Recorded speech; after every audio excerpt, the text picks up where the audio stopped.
accordé grâce aux Sénégalais yi lan mooy sa kàddu njëkk. waaw loolu am nañ ci mbégte ci turu président de la fédération Abdoulaye Fall nga xam ne liggéey na ci lu bëree bëri waaye tey dañu war a d'abord gërëm roi du Maroc bi nga xam ne moo jël décision boobu parce que justice marocaine moom am na lu mu tranché woon même bu dee duñ d'accord ci tey ci kattanam ci pouvoir am def na ko te loolu dafay sigil relation yi nga xam ne Sénégal ak Maroc am na ko gërëm ci dem président de la République Sénégal am na lu bëri lu mu ci def am na ñu bëri ñu nga xam ni seen loxo ci suuf def nañ ko waaye président de la République def na ci lu bëree bëri président Abdoulaye Fall sax bu ngeen gisee ni seetaanul match bi tey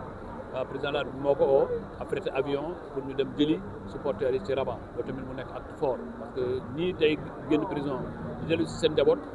nii ñoom Sadio Mané amee mérite ci gagné coupe d'Afrique ni ci Pape Thiaw amee mérite ni ci président Abdoulaye Fall amee mérite noonu lañ ci amee mérite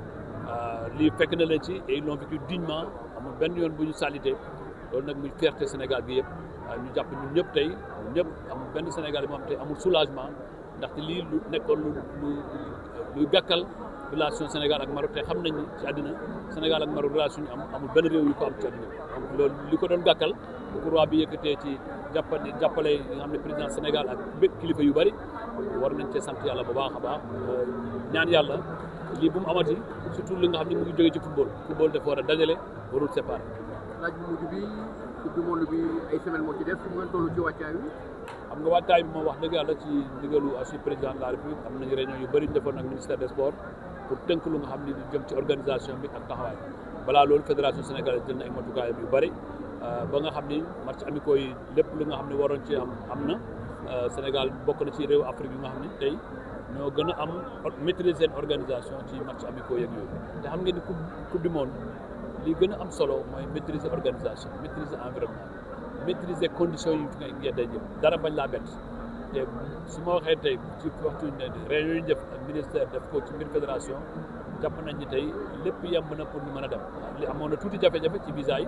jafe-jafe yi moom ñëpp ko dund mooy surtout les pays africains waaye ambassade États-Unis am na lu bëri tamit lu mu ci def jàppale ñu ñun ak FIFA ba nga xam ni jafe-jafe yu bëri dépassé nañ ko waaye nañ touché du bari fii ak le 27 ñu war a dem yaakaar nañ lépp dina mën a yem ak ambassade Canada tamit noonu la ñu jàppale te yaakaar nañu condition dañu réunir pour que ñu dem ci jàmm li des nag foofu yëpp nag li nga xam ne ñu dem ci match amical bi ñu dégg États-Unis ak Arabie Saoudite lépp lu nga xam ne dafa jaar ci logistique ak ci lépp lu war a jaar ci li nga xam ne organisation maîtriser nañ ko ba pare te dama jàpp ni compétition yu mel nii équipe yaa ngi am ci différence ci organisation ak ci maîtrise de l'environnement wax dëgg yàlla am nañu équipe bi dirigeants yi def nañ li ñu war a def li des mooy sénégalais yëpp nekk benn ànd nekk benn bu ñu àndee nekk benn dara mënuñoo të ci Afrique ak ci àddina. merci. ñu lay jaaj bàyyi la nga présenté wu. waaw man maa ngi tudd Mamadou Sarr nekk président district de Pikine Ligue de Dakar. bu dégg sax que ni le roi Mohamed VI a coordonné grâce aux supporters sénégalais yi ñu jàppoon foofu lan mooy sa njàngat bu njëkk ci li nga dégg. waaw di wax alhamdulilah di wax ouf tamit de soulagement parce que ñu ngi sant yàlla bu baax a baax parce que loolu nouvelle bu neex la parce que fii leen ko waxee si Pikine parce que président dafa ñëwoon pour présider final bi présidence woo ko ne ko da ngay ñëw dem Maroc léegi parce que dañoo gracier suñu supporters yi kii supporters yi desal foofu loolu moo gën a nekk urgence moo tax mu dem dañuy sant yàlla di remercier nag le royaume chérifien si geste bii mu def. alors quelques semaines def ci wàccaayu coupe du monde bi lan mooy sa jàngat ci li nga gis fan yii publication liste bi ak li fédération di waajalee coupe du monde bi. waaw di wax xel dal na Pape Thiaw moom liste bi moom xam nga moom l'unanimité amul te kii choisi élimine mais nag liste bi moom à 95% gars yi ànd nañ si peut-être Malang Sarr lan doon wax dina ñëw ak du ñëw loolu la rek di wax na ni ngi koy waajal président Abdoulaye Fall mi ngi koy waajal ak Gomex bi ak Sénégal gépp ñu ngi koy waajal fi ne daal ñun nan ñu ñaanal rek pour une équipe africaine muy Sénégal indi coupe du monde fii Afrique te suñu borom mën a yàlla parce que équipe bi ñu yor ñun ñëwuñu benn équipe franchement sur le plan footballistique ñëwuñu benn équipe yàlla nag mooy joxe ndam nin demoon ba Rabat Maroc jël coupe bi indi ko fii nan demit États-Unis ñuy jeerte indiwaat coupe fii incha allah. sama laaj bu mujj gis nañ presque depuis 1960 benn final cadet wala junior musul drainer monde lu mel ni tey ci stade Alassane Djigo. waaw di waxaat lan moo ci sa ban moo ci sa jàngat. waaw di wax sant yàlla rek di wax ñun waa Pikine mënuñu leen a fay parce que buñ fi toogee waa Pikine ñoo ñu fi teg li ñu def mobilisation la rek parce que loo gis liggéey la parce que doon koo waaj ay semaine di wax école de football yi di remercier nag Pape Mbaye le président du CONEF de Pikine parce que def na liggéey bu am solo di remercier tamit média journaliste nekk Pikine surtout Actu TV bu Pathé mu ngi def liggéey bu am solo si football bi surtout tamit si Ligue Pro bi ak LFA bi di wax daal ne waa Pikine moom gàcce ngalaama di wax na final bi comme ni ñu ko defee premier levée de rideau bi ñu fool ko si jàmm ñibbi si jàmm bu si kenn gaañu bu si kenn def dara ñu dem nag indi coupe bi feete ko fii Pikine. jërëjëf merci je vous remercie. Alors monsieur le ministre, votre réaction par rapport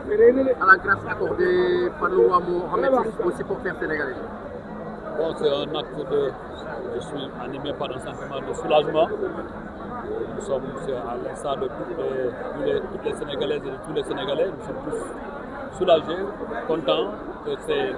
15 détenus soient aujourd'hui remis à leur famille.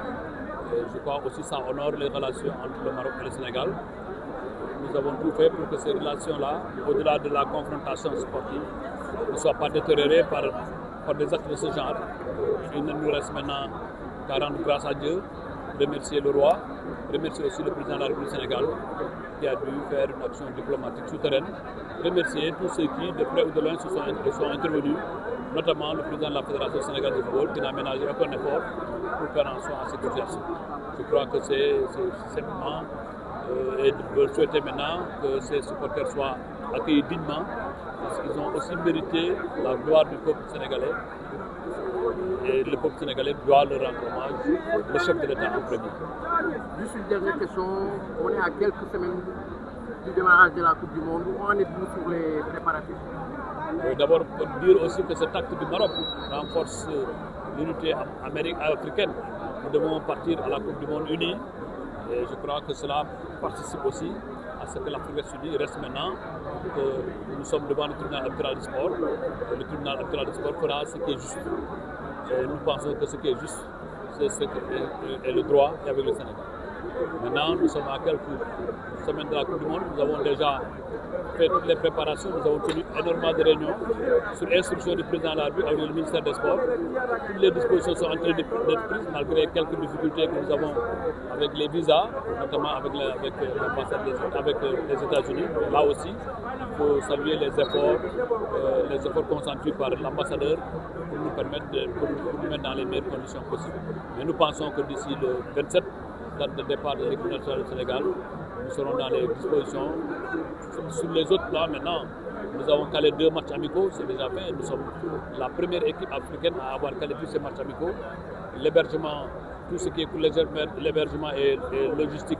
a été définitivement réglé. Nous pensons que nous pouvons faire une préparation tranquille et qui nous permettra d'aboutir à une Coupe du Monde maîtrisée. Et une Coupe du Monde maîtrisée, c'est d'abord la maîtrise de l'environnement, la maîtrise de l'organisation. Le reste relève de la technique, de la tactique, ça c'est du ressort du coach qui tout le monde aussi nous connaît son sérieux, son engagement. Et après, en troisième, ce qui devait être en amont, c'est simplement la volonté d'Allah. Tous les Sénégalais unis, je suis convaincu que tous les Sénégalais unis tirant dans le même sens, Dieu nous aidera. Le roi Mohamed VI dégg nañ sax